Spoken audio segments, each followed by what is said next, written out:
মহাকাশে পারমাণবিক অস্ত্র মজুত করছে রাশিয়া, ম্যাক্রোর বিস্ফোরক দাবি। অবসান ঘটল মার্কিন ইতিহাসের দীর্ঘতম সরকারি শাটডাউনে। চীন সীমান্তের কাছে নতুন বিমান ঘাঁটি করছে ভারত। ইরানের ক্ষেপণাস্ত্র কর্মসূচি নিয়ে যুক্তরাষ্ট্রের নতুন নিষেধাজ্ঞা। ফিলিস্তিনি ভূখণ্ডে নতুন মিশনে জার্মান পুলিশ।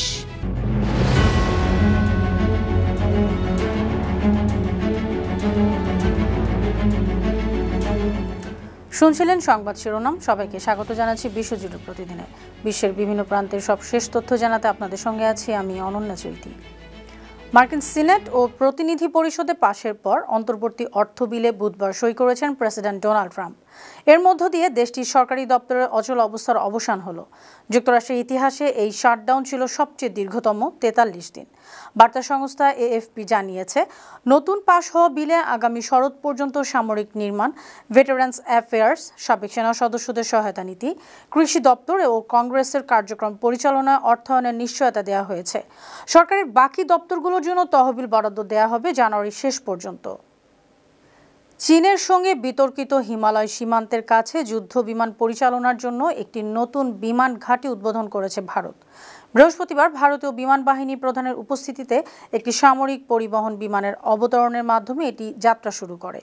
সীমান্তে দীর্ঘদিনের সামরিক উত্তেজনা কমাতে গত অক্টোবর কার্যত একটি মাইলফলক চুক্তি এবং চলতি বছর নরেন্দ্র মোদীর চীন সফরের পর সম্পর্কে স্থবিরতার মধ্যে এই পদক্ষেপ নেওয়া হলো। নাম প্রকাশে অনিচ্ছুক একজন ভারতীয় কর্মকর্তা রয়টার্সকে জানিয়েছেন, বিমান বাহিনী প্রধান এপি সিং বুধবার লাদাখের মুধনিউমা C-130 যে বিমানটিতে চড়ে ওই ঘাঁটিতে অবতরণ করেন।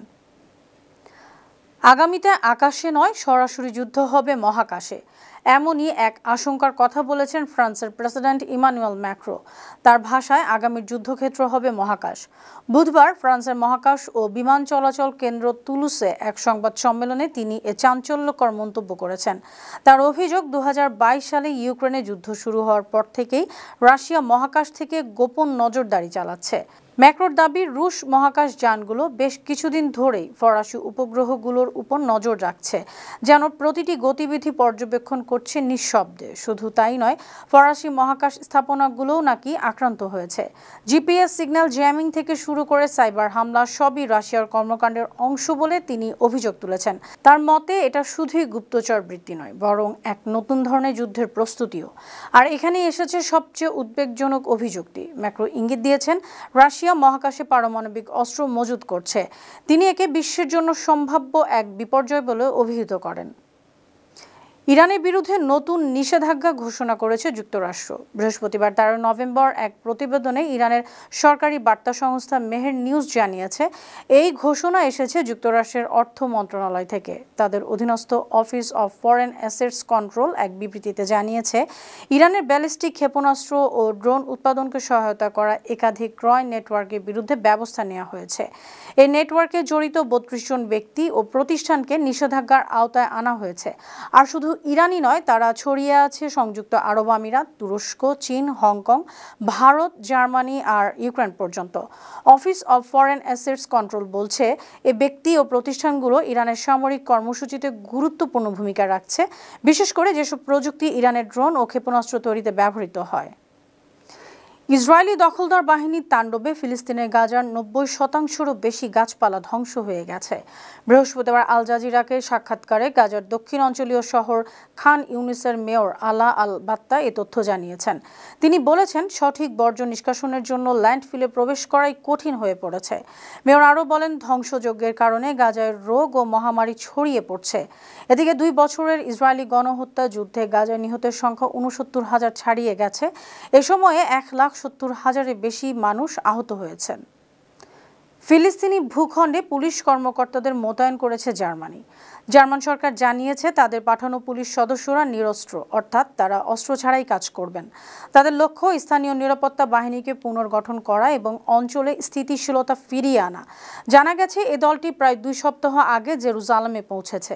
সেখানে তারা অফিস ফর সিকিউরিটি ও এসএসইর অধীনে কাজ করছে। মূল দায়িত্ব ফিলিস্তিনি স্থানীয় পুলিশ ও নিরাপত্তা বাহিনীকে প্রশিক্ষণ ও কাঠামোগত সহায়তা দেয়া। জার্মান সংবাদ মাধ্যমের বরাত দিয়ে জানা যায়, এ উদ্যোগ নতুন নয়। জার্মানি গত 15 বছরেরও বেশি সময় ধরে ফিলিস্তিনের নিরাপত্তা বাহিনীর সক্ষমতা বৃদ্ধিতে কাজ করছে। এ নতুন মিশন সেই পুরনো প্রচেষ্টারই ধারাবাহিকতা। মার্কিন প্রেসিডেন্ট ডোনাল্ড ট্রাম্প ইসরায়েলের প্রধানমন্ত্রী বেনিয়ামিন নেতানিয়াহুকে সম্পূর্ণরূপে ক্ষমা করে দেওয়ার আহ্বান জানিয়েছেন। এজন্য তিনি সরাসরি ইসরায়েলের প্রেসিডেন্ট আইজাক হারজগকে চিঠি লিখেছেন। ট্রাম্প চিঠিতে লিখেছেন, নেতানিয়াহুর বিরুদ্ধে চলা মামলাগুলো রাজনৈতিক উদ্দেশ্য প্রণোদিত আর একদমই অযৌক্তিক। তিনি বলেন, আমি ইসরায়েলের বিচার ব্যবস্থার স্বাধীনতাকে সম্মান করি, কিন্তু নেতানিয়াহুর বিরুদ্ধে মামলা মানে রাজনৈতিক প্রতিশোধ ছাড়া কিছুই নয়। গত 5 বছর ধরে নেতানিয়াহু ঘুষ, জালিয়াতি আর বিশ্বাসভঙ্গ এরকম 3টি বড় অভিযোগে অভিযুক্ত। তার বিরুদ্ধে অভিযোগ, তিনি প্রভাবশালী ব্যবসায়ীদের কাছ থেকে সিগার আর শ্যাম্পেন উপহার হিসেবে নিয়েছিলেন, বিনিময়ে নানা সুবিধা দিয়েছিলেন তাদের। আরেক মামলার অভিযোগ, তিনি এক সংবাদপত্রকে ইতিবাচক খবর দেওয়ার শর্তে তাদের প্রচার সংখ্যা বাড়াতে সহায়তা করেছিলেন। তৃতীয় মামলায় বলা হয়েছে, এক টেলিকম কোম্পানির মালিককে সাহায্য করতে তিনি নিয়ন্ত্রক সিদ্ধান্তে প্রভাব ফেলেছিলেন। কিন্তু নেতানিয়াহু সব অভিযোগ অস্বীকার করে বলেছেন, সবটাই রাজনৈতিক ষড়যন্ত্র। ইরাকের পার্লামেন্ট নির্বাচনে প্রধানমন্ত্রী মোহাম্মদ শিয়া আল সুদানির নেতৃত্বাধীন জোটই এগিয়ে আছে। সর্বশেষ হিসেব অনুযায়ী তাদের প্রাপ্ত ভোট প্রায় 13,17,000। এর আগেই রয়টার্সের প্রতিবেদন ইঙ্গিত দিয়েছিল, প্রাথমিক গণনায়ও সুদানির জোটই শীর্ষে, যার ফলে সুদানি এখন দ্বিতীয় মেয়াদের প্রধানমন্ত্রী হওয়ার দৌড়ে বেশ ভালো এগিয়ে আছেন। তবে রয়টার্সের এক প্রতিবেদনে বলা হয়েছে, অনেক তরুণী মনে করেন পরিবর্তনের স্বপ্ন এখানে বারবার রাজনীতির কাদামাটিতে আটকে যায়।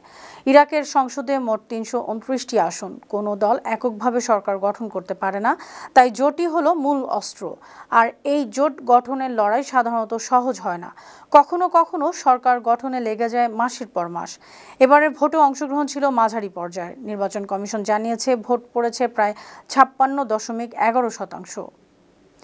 যুক্তরাষ্ট্রে হামলার আশঙ্কায় যুদ্ধ প্রস্তুতিতে ভেনেজুয়েলা। ক্যারিবীয় সাগরে যুক্তরাষ্ট্রের যুদ্ধজাহাজের সমাবেশের পর এবার ভেনেজুয়েলায় নেমেছে প্রস্তুতিতে। দেশের রাস্তাঘাটে চলছে সেনা চলাচল, ভারী অস্ত্র আর সামরিক যান মোতায়েনের ব্যস্ততা। CNN জানিয়েছে, বুধবার থেকে ভেনেজুয়েলার সেনা, নৌ ও বিমান বাহিনী যৌথ সামরিক মহড়া শুরু করেছে। প্রতিরক্ষা মন্ত্রী ভ্লাদিমির পাদ্রিনো লোপেজ জানিয়েছেন, এই মহড়া আসলে যুক্তরাষ্ট্রের সাম্রাজ্যবাদী হুমকির জবাব। এটিই তাদের প্রস্তুতির প্রথম ধাপ। এই মহড়ায় অংশ নিচ্ছে শুধু নিয়মিত বাহিনীই নয়, সঙ্গে আছে বলিভারিয়ান মিলিশিয়াও, যারা মূলত সাধারণ নাগরিকদের নিয়ে গঠিত একটি রিজার্ভ বাহিনী। হুগো চাভেজের সময় গঠিত এই বাহিনীকে এখন মাদুরো সরকার আরও সক্রিয় করেছে। সুপ্রিয় দর্শক, এই ছিল আজকের বিশ্বজুড়ে প্রতিদিনের আয়োজনে। দেশ বিদেশের বিভিন্ন খবর নিয়ে আবার আপনাদের সামনে হাজির হব। সেই পর্যন্ত ভালো থাকুন, সুস্থ থাকুন, বানো টিভির সঙ্গেই থাকুন। ধন্যবাদ।